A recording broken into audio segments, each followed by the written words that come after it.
At one point, Google decided to make social a higher priority in the company, and they wanted to add a layer of social on top of all Google offerings, like Google Search, Gmail, Google Photos, and that's how Google Plus came around.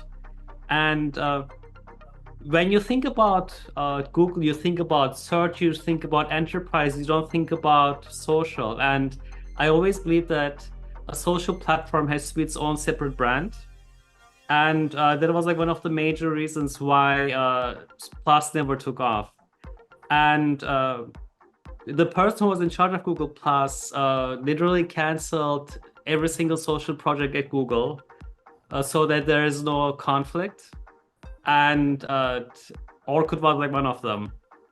It was a very sad moment for many of us, including me.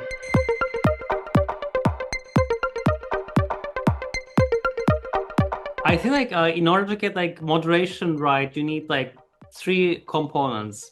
You need the technology, and today there's so much AI and machine learning that is incorporated into moderation, and a lot of the content you can like take it automatically.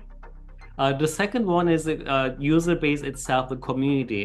With Orkut.com, we always gave tools for our user base to flag and report content that was like questionable. And then the third part is having people in house.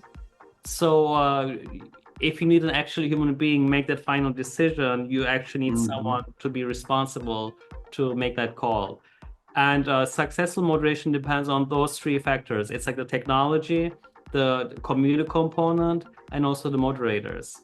And we know like how moderation should not be done. For instance, when Elon Musk took over Twitter and X, one of the first thing he did was he got rid of all like the moderators.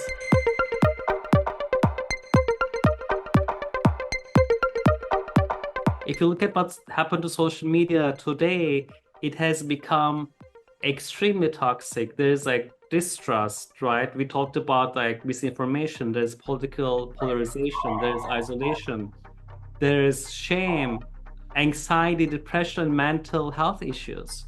And they're really hurting our society, and especially kids and Gen Z.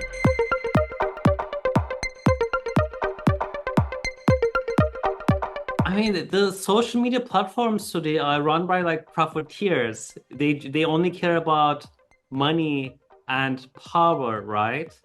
And when you have like the kind of like platform that incentivizes like political polarization, it incentivizes like misinformation because like all those things create engagement and end up generating more revenue.